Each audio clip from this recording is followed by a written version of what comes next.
Good morning, Discovery. You're just completing orbit 57. It's a good day to deploy a Spartan and to continue our research on the Earth's environment. Good morning, David. This is Shuttle Control at the Kennedy Space Center in Florida with a short replay of the Shuttle Endeavour's rollout to Pad 39A that occurred just a few hours ago. Endeavour left the vehicle assembly building this morning at 2:38 Eastern Time en route to Pad 39A. The 3.5-mile trip took a little over 5 hours to complete, and Endeavour was hard down on the pad at about 8:10 a.m. Eastern Time. Now, while at the pad, work will continue to prepare it to make its second launch attempt scheduled for early October. At this point, Sunday, October the 2nd, is the current working date for launch of mission STS-64 and the second flight of the Space Radar Laboratory. Mission managers will be meeting later to firm up that target launch date. Since the pad abort of Endeavour on August the 18th, the vehicle was returned to the vehicle assembly building on August the 24th, where all 3 engines were replaced.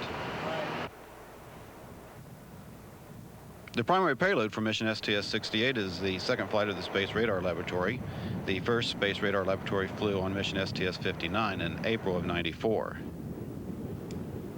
Now that Endeavour is back at the pad, work this week will include performing a flight readiness test of the main engines and the aero surfaces. WBBM News Time 12:22. I am pleased to report the technical difficulties were on our end here on Earth at WBBM. No problems with NASA or the Space Shuttle Discovery. Joining me from orbit, Colonel Blaine Hammond Jr., pilot of this mission specialist Colonel Carl J. Meade, and Lieutenant Colonel Susan J. Helms. Welcome to WBBM News Radio 78, and how's the mission going so far? Well, thank you. Mission's going great. We're having a great time up here, and we're real proud of the science we're getting so far, and looking forward to the rest of the work we have in front of us. Colonel Hammond, you are about 140 nautical miles above the Earth. What part of this little blue planet are you over right now? Stand by. We'll have to ask upstairs. That's where our map is. Okay. While you're doing that, let me ask for your reaction to putting in some overtime on this mission. Your mission has been extended for one more day in orbit. What is the reaction? I think elation on all 6 crew members. We were hoping from the start we'd get the extra day, and it's been touch and go, as you know. But we were informed this morning that we did get the extra day, and we're all ecstatic to have that for science and for an extra day in space. Very good. Colonel Meade, you and mission specialist Mark Lee will be taking a spacewalk on this mission. It's called Safer, Simplified Aid for Extravehicular Activity Rescue. The future building of a space station in orbit and the future of performing other scientific and commercial work in space will be crucial for individual astronauts to be able to freely maneuver outside a shuttle or other vehicle, whether to perform the work or to rescue an object or person. Colonel, what are your thoughts about your upcoming experiments using this self-contained backpack propulsion device? Well, this device is not actually used to maneuver an EVA crew member. The device will be used only in a rescue. It doesn't have the performance capability that the earlier version of this device called a man maneuvering unit had. So that this one will be simply a test run of the device to make sure that it's adequate for the job of rescuing an adrift EVA crew member. It's a very crucial experiment. Your thoughts about going out there? You can practice so much on Earth, but when you actually get out there, it's the real thing. Yeah, I think that most of our thoughts are centered around just performing the tasks, thinking about what we have to do, trying to anticipate any problems we may have.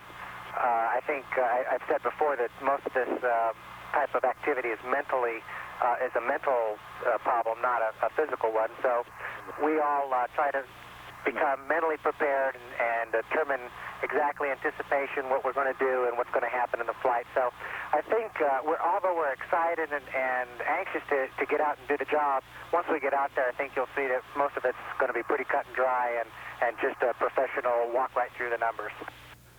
You're listening to WBBM News Radio 78. I'm talking on the air from orbit with the Lieutenant Colonel Susan J. Helms, Colonel Carl J. Meade, and Colonel Blaine Hammond Jr., 3 of the 6 members of the Space Shuttle Discovery now in their 9-day mission. It's been extended for 1 day. Lieutenant Colonel Helms, you helped deploy a satellite on a previous mission, and in a couple of hours, the Discovery crew will be placing into orbit a special satellite, Spartan 201, to study the sun and the solar winds that can have a velocity of 1 million miles an hour. What is the importance of knowing more about those solar activities? Well, I think that as we on the planet become more and more involved with communications from space, we're beginning to realize that there's a lot off of our planet out here in the void of space that does have an impact on how we live on Earth. For example, sometimes when you see problems with your cable feed, that in fact can be due to solar flare activity or other activities going on in the sun. So we need to better characterize what's happening with the sun so that we can better understand how to live on Earth. And the great thing about the Spartan is that it's going to measure exactly that. It's going to measure the south pole of the sun this time. It had a very successful mission on STS-64. We're going to continue the overall objectives of that mission by measuring a different part of the sun's corona, and by doing that, measuring the science and characteristics of the solar activity off of the sun, off of the surface of the pole. We're going to better understand how to build the satellites and other objects we plan to put into space so we can better our life on Earth. The physics are a little bit different, perhaps, when you hear of a velocity of 1 million miles an hour with a solar wind. You think that could be quite a headwind for the shuttle to be facing, but it's a little different out there in space. Well, in truth, we don't actually see it or feel it, but we know it's out there based on the fact that we do get those occasional interrupts on Earth in our satellite feeds. Let me address the next question, if I may, to Colonel Hammond. Colonel, 2 days after the satellite is released into orbit, you'll have to maneuver the shuttle to within a few hundred feet of the Spartan 201. Is this an especially difficult maneuver, and are you operating under visual flight rules? Well, let's see. It is difficult, but Dick and I have a tremendous amount of training to learn to do this, and Dick will actually be doing the flying of this. I'll be in the forward portion of the cockpit doing the maneuvering and the computing the targets, but we've had a lot of simulator time on this, and it will be all visual from several hundred, almost a couple thousand feet in, and Dick will just be maneuvering based on some inputs from lasers, laser trackers, a radar, and visual cameras. During this mission, you'll briefly be talking by amateur radio with students at 10 schools around the country, including the Crystal Lake South Elementary School in the Chicago suburb of Crystal Lake. Do you find that many students are interested in the space program, and do they have realistic or unrealistic perceptions, perhaps tainted by Star Wars, Star Trek, or other popular science fiction? Well, we've all been participating in SARX. Jerry, myself, and Dick have our licenses, but we've had tremendous reception with SARX from the schools. The children are more than just fantasized by space. They really have intelligent questions, and I'm sure a lot of that is prompted from their teachers and their parents, but their questions are well thought out, they're well prepared, and we hope we give them the right answers and the things that they want to hear so they can learn more about it. But they seem very naturally inquisitive and looking towards reality rather than just a fantasy. To Susan Helms' right are TV monitors for the closed-circuit TV system aboard the orbiter. She's able to watch the various camera angles of the robot arm as she maneuvers it into position to capture the satellite. And joining her up on the flight deck is, to her left, is Mission Specialist Mark Lee, and to her lower right is Mission Specialist Carl Meade.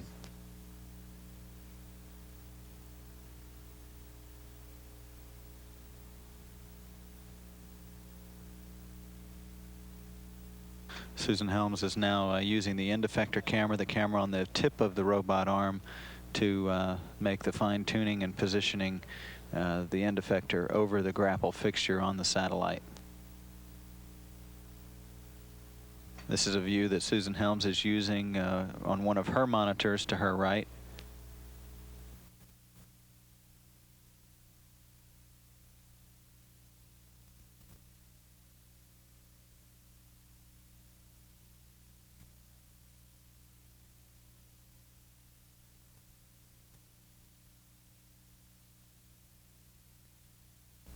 the end effector camera with use of that camera as the robot arm is guided into position over the grapple fixture.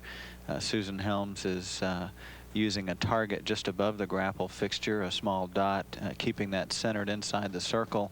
Helps her guide the robot arm down onto the grapple fixture.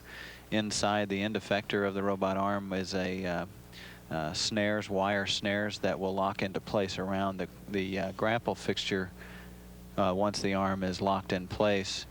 And then the final checkouts of the satellite can be conducted before it is released. We have the end effector camera down here now. Okay. Feel free to move around, Story. Thank you.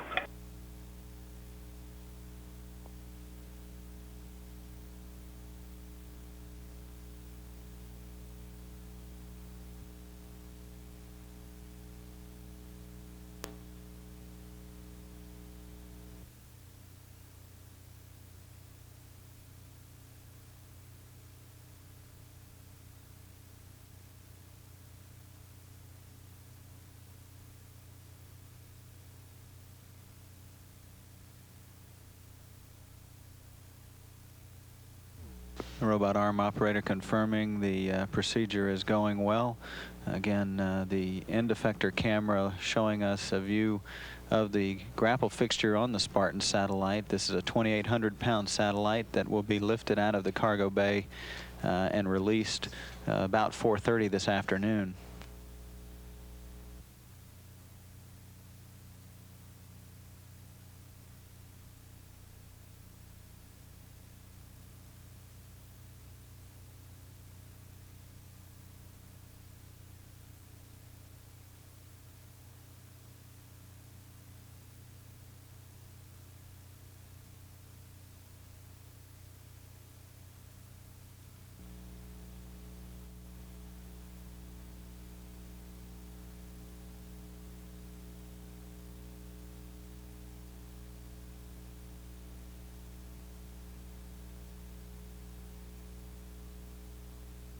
Robot arm operator confirms that the arm has now captured the spacecraft.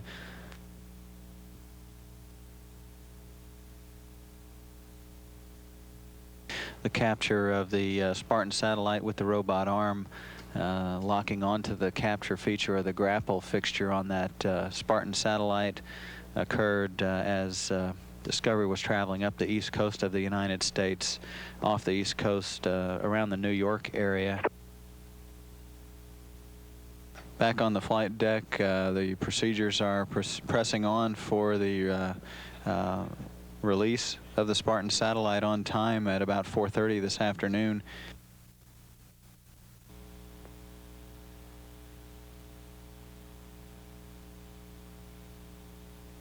And we're seeing the release now.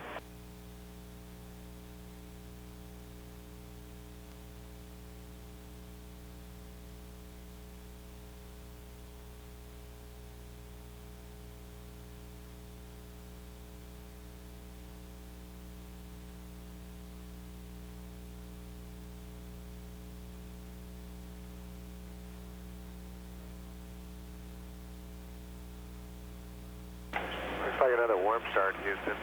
Mark's going down the DDS and the mid-deck to double check. And we can fix it, sir. We'll get this one. Thank you.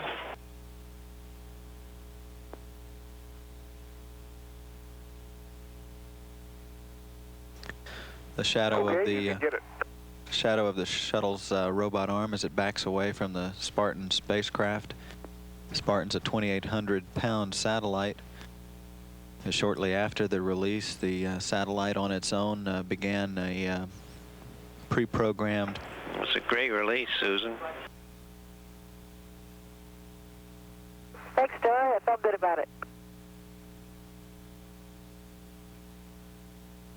Yeah, looks perfect from down here.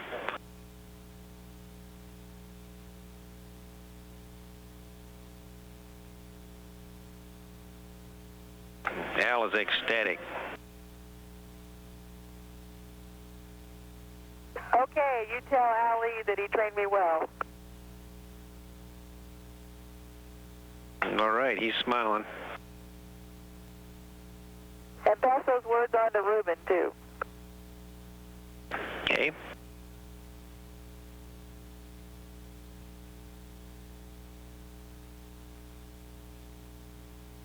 Susan Helms referencing the payload deployment and retrieval systems console here in Mission Control that oversees the operation of the shuttle's robot arm.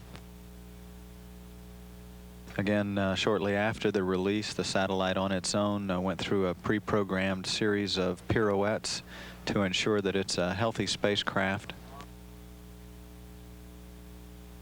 Once those were completed, that signaled a healthy spacecraft and allowed Discovery's crew to slowly maneuver the orbiter away from the satellite to a point, station-keeping point about 50 nautical miles or so away from the Spartan, where it will remain for about a 40 to 48-hour period of time prior to rendezvousing and retrieving, capturing, and replacing this satellite back in the payload bay for the trip home.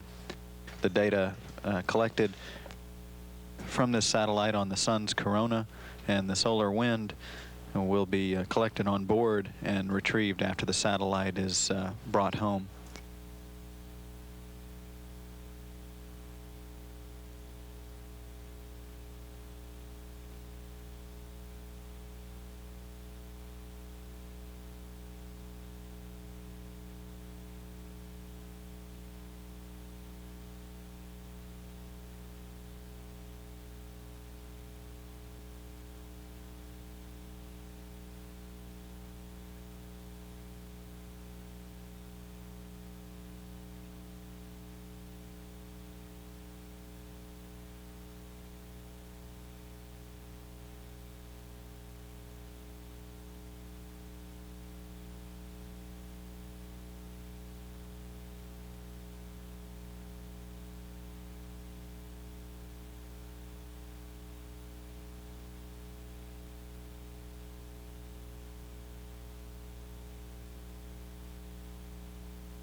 Okay, Story, we're going to give you some other video that we ended up filming earlier today, and that'll be ready in just a sec. Thanks, Susan. Well, here we have Blaine running. Yesterday, Jerry ran for an hour and a half, ran all the way around the world. However, Blaine only ran for 3.5 minutes. Just enough to get it on the tape. You're telling us Blaine got around the world in 3.5 minutes? Well, that's what he tells us, but we don't think so. Okay, Carl's moving into position here. It took him about most of last night, during post-sleep and today, to set up the PGSC, so it took him a long time to do all that. He's pretty tired now.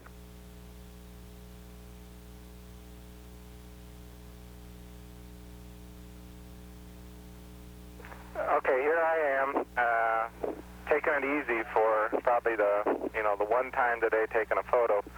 We haven't had a lot of time to take photos during the mission so far, especially with all the SpyFX work and things. Here's Susan playing with binoculars. She spent most of the time trying to see Portland. She's also been trying to comb her hair. In a few days, we're going to send her to the beauty parlor. We're going to set it up on the middeck. Okay.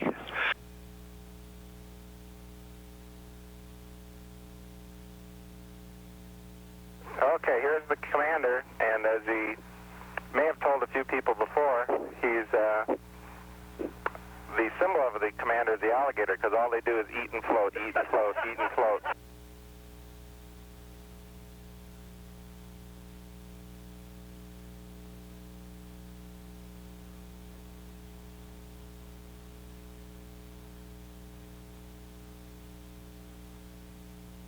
Okay, this is a pretty good attitude for Earth odds. You can look out both directions. And here's Jerry on SARX. Everybody who's worked on SARX has had a great time, especially the 3 people that are prime, but everyone else has gotten into the act. And there's just been thousands of contacts. Yeah, we're aware of that. Thank you. That's gone very, very well. Okay, and here's Milky Way. This is an Angus cat that I brought on board, and we can talk more about that later probably because we'll see some more downlink of Milky Way. Well, that is a real handsome critter.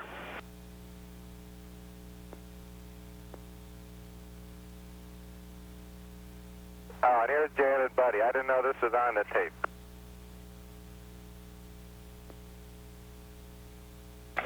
Okay, that's a great picture.